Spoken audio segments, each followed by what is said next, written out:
पहला शमूएल अध्याय 8। इज़राइलियों द्वारा एक राजा की मांग। जब शमूएल बूढ़ा हुआ तब उसने अपने पुत्रों को इज़राइलियों पर न्यायी ठहराया। उसके जेठे पुत्र का नाम योएल और दूसरे का नाम अबियाह था। यह बेर्शेबा में न्याय करते थे, परंतु उसके पुत्र उसकी राह पर न चले, अर्थात लालच में आकर घूस लेते और न्याय बिगाड़ते थे।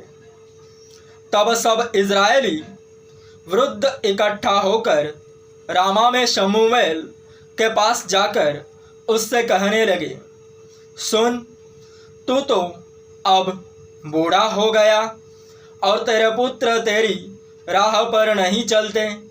अब हम पर न्याय करने के लिए सब जातियों की रीति के अनुसार हमारे लिए एक राजा नियुक्त कर दे।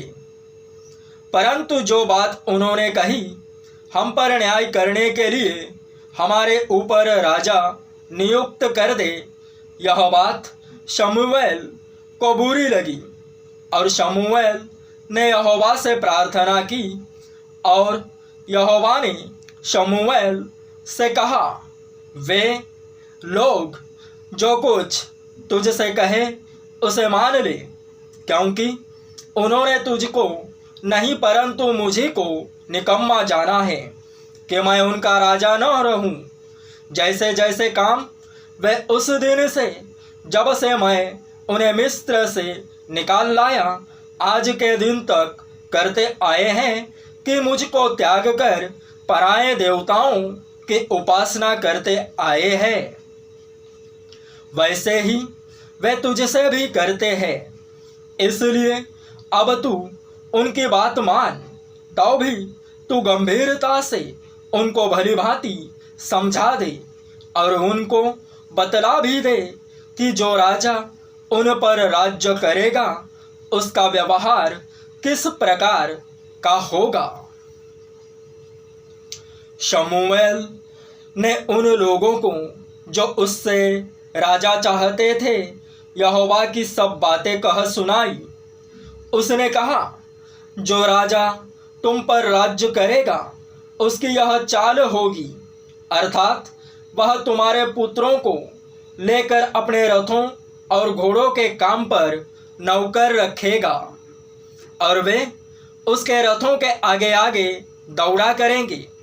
फिर वह उनको 1000 और 50 के ऊपर प्रधान बनाएगा और कितनों से वह अपने हल जुतवाएगा और अपने खेत कटवाएगा और अपने लिए युद्ध के हथियार और रथों के साज बनवाएगा। फिर वह तुम्हारी बेटियों को लेकर उनसे सुगंध द्रव्य और रसोई और रोटियां बनवाएगा। फिर वह तुम्हारे खेतों और दाख और जैतून की बारियों में से जो अच्छी से अच्छी होंगी उन्हें ले लेकर अपने कर्मचारियों को देगा। फिर वह तुम्हारे बीच और दाख की बारियों का 10वां अंश ले लेकर अपने हाकिमों और कर्मचारियों को देगा। फिर वह तुम्हारे दास दासियों को और तुम्हारे अच्छे से अच्छे जवानों को और तुम्हारे गदहों को भी लेकर अपने काम में लगाएगा। वह तुम्हारी भेड़ बकरियों का भी 10वां अंश लेगा। इस प्रकार तुम लोग उसके दास बन जाओगे और उस दिन तुम अपने उस चुने हुए राजा के कारण दोहाई दोगे, परंतु यहोवा उस समय तुम्हारी न सुनेगा। तो भी उन लोगों ने शमूएल की बात न सुनी और कहने लगे, नहीं, हम निश्चय अपने लिए राजा चाहते हैं, जिससे हम भी और सब जातियों के समान हो जाए और हमारा राजा हमारा न्याय करे और हमारे आगे आगे चलकर हमारी ओर से युद्ध किया करे। लोगों की ये सब बातें सुनकर शमूएल ने उन्हें यहोवा के कानों तक पहुंचाया। यहोवा ने शमूएल से कहा, उनकी बात मानकर उनके लिए राजा ठहरा दे। तब शमूएल ने इज़राइली मनुष्यों से कहा, तुम सब अपने अपने नगर को चले जाओ।